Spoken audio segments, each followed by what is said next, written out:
Atomic habits বইয়ের সারসংক্ষেপ। James clear রচিত অ্যাটমিক হ্যাবিটস বইটি আধুনিক সময়ের অন্যতম জনপ্রিয় সৌন্দর্যমূলক বই। এই বইটির মূল ভাবনা হল, ছোট ছোট অভ্যাসের পরিবর্তনই বড় রূপান্তর ঘটাতে পারে।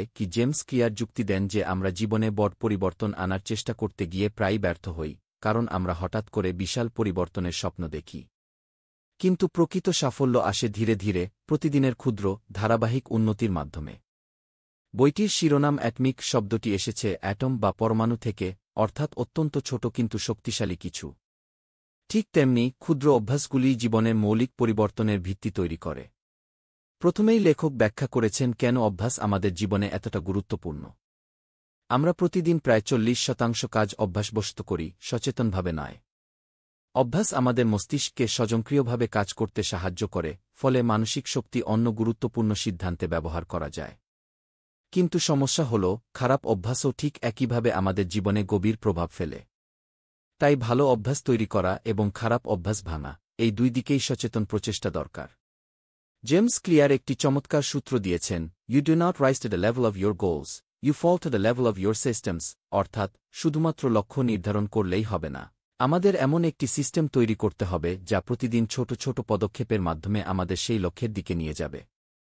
উদাহরণ হিসেবে তিনি বলেন, যদি কেউ ওজন কমাতে চায়, তাহলে লক্ষ্য হওয়া উচিত নয় শুধুমাত্র আমি ওজন কমাব, বরং একটি সিস্টেম গঠন করতে হবে, যেমন প্রতিদিন 20 মিনিট হাঁটব, স্বাস্থ্যকর খাবার খাব, ঘুম ঠিক রাখব ইত্যাদি।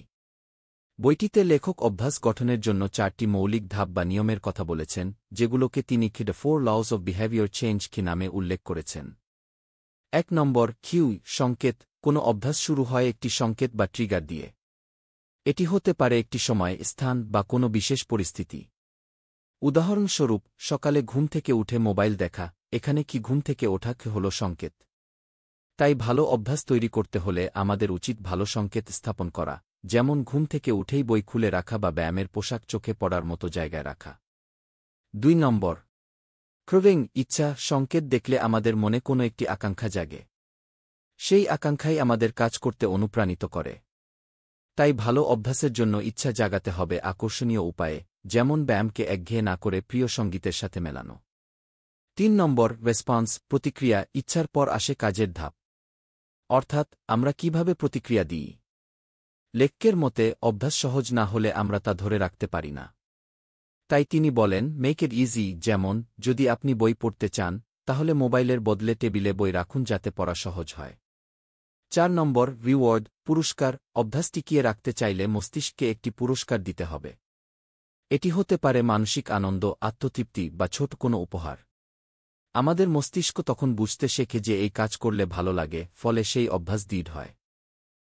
এই 4টি ধাপ অনুসরণ করেই আমরা নতুন অভ্যাস গড়ে তুলতে পারি এবং খারাপ অভ্যাস ভাঙতে পারি। খারাপ অভ্যাস ভাঙার জন্য লেখক উল্টো প্রক্রিয়ায় এই নিয়মগুলো প্রয়োগ করতে বলেন, সংকেতকে অদৃশ্য করা, ইচ্ছাকে অপ্রিয় করা, প্রতিক্রিয়াকে কঠিন করা এবং পুরস্কারকে অসন্তোষজনক করা। বইটিতে লেখক আরেকটি গুরুত্বপূর্ণ ধারণা তুলে ধরেছেন, আইডেন্টিটি বেসড হ্যাবিটস কি। আমরা অনেক সময় নিজেদের পরিচয়ের সঙ্গে মিল না থাকলে অভ্যাস ধরে রাখতে পারি না। উদাহরণস্বরূপ, যদি কেউ বলে আমি ধূমপান ছাড়তে চাই, তবে সে এখনও নিজেকে ধূমপায়ী মনে করে। কিন্তু যদি সে বলে আমি ধূমপায়ী নই, তাহলে তার মস্তিষ্ক নতুন পরিচয় তৈরি করতে শুরু করে। অর্থাৎ ভালো অভ্যাস গড়তে হলে আগে নিজের পরিচয় বদলাতে হবে। লেখক আরও ব্যাখ্যা করেছেন 1% ইমপ্রুভমেন্ট প্রিন্সিপল, অর্থাৎ প্রতিদিন মাত্র 1% উন্নতি করলেই বছরে প্রায় 37 গুণ উন্নতি হয়। এই গণিত আমাদের শেখায় যে ছোট পরিবর্তনের ধারাবাহিক প্রয়োগ বিশাল সাফল্য এনে দেয়। যেমন প্রতিদিন মাত্র 10 মিনিট পড়াশোনা করলেও বছরের শেষে সেই অভ্যাস আমাদের জ্ঞান ও দক্ষতাকে বহুগুণ বাড়িয়ে তুলবে। বইটিতে আরও আলোচনা করা হয়েছে হ্যাবিট স্ট্যাকিং বা অভ্যাস সংযোজনের পদ্ধতি। এর মানে হল নতুন অভ্যাসকে পুরনো অভ্যাসের সঙ্গে যুক্ত করা। উদাহরণস্বরূপ, আপনি যদি প্রতিদিন দাঁত মাজার পর 5 মিনিট ধ্যান করেন, তাহলে দাঁত মাজার অভ্যাসটি নতুন ধ্যানের অভ্যাসকে সহায়তা করবে। এভাবে পুরনো অভ্যাসের সঙ্গে নতুন অভ্যাস জুড়ে দিলে তা দীর্ঘস্থায়ী হয়। জেমস ক্লিয়ার পরিবেশের ভূমিকার কথাও বলেছেন। আমাদের পরিবেশ অভ্যাস তৈরিতে বিশাল ভূমিকা রাখে। যদি আপনি পড়াশোনার জন্য একটি নিরিবিলি জায়গা রাখেন, তাহলে মনোযোগ বাড়বে। আবার ফ্রিজে যদি শুধুমাত্র স্বাস্থ্যকর খাবার রাখেন, তাহলে ভালো খাওয়ার অভ্যাস সহজ হবে। তাই তিনি বলেন, environment is the invisible hand that shapes human behaviour. বইটির শেষভাগে লেখক ব্যাখ্যা করেছেন কিভাবে কি প্লেড ইউ অব লেড অ্যান্ড পোটেনশিয়াল বা গু অদৃশ্য সম্ভাবনার স্তর কু আমাদের জীবনে কাজ করে। অনেক সময় আমরা অভ্যাস ধরে রাখি কিন্তু ফল দেখি না, তখন হতাশ হয়ে পড়ি। অথচ বাস্তবে ফল ধীরে ধীরে জমা হতে থাকে, একসময় হঠাৎ তা দৃশ্যমান হয়। লেখক একে বরফ গলার উদাহরণ দিয়ে ব্যাখ্যা করেছেন, বরফ 0 ডিগ্রির নিচে গলে না, কিন্তু 1 ডিগ্রি উঠলেই গলতে শুরু করে। অর্থাৎ আমাদের পরিশ্রম কখনোই বৃথা যায় না, কেবল সময়ের অপেক্ষা থাকে।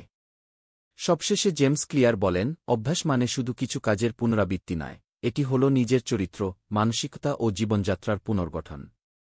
ভালো অভ্যাস গড়ে তোলা মানে নিজের নতুন সংস্করণ তৈরি করা, এক ধাপে প্রতিদিন একটু করে। উপসংহার: অ্যাটমিক হ্যাবিটস বইটি আমাদের শেখায় যে পরিবর্তন মানে একদিনে বড় কিছু করা নয়, বরং প্রতিদিন ছোট ছোট পদক্ষেপে এগিয়ে যাওয়া। জীবনের যেকোনো ক্ষেত্রে, পড়াশোনা, স্বাস্থ্য, সম্পর্ক বা পেশা, সফলতা আসে তখনই যখন আমরা ধারাবাহিকভাবে ভালো অভ্যাস চর্চা করি। এই বইটি শুধু অভ্যাসের বিজ্ঞান শেখায় না, বরং আত্ম উন্নয়নের এক বাস্তব, ব্যবহারিক পথ দেখায়।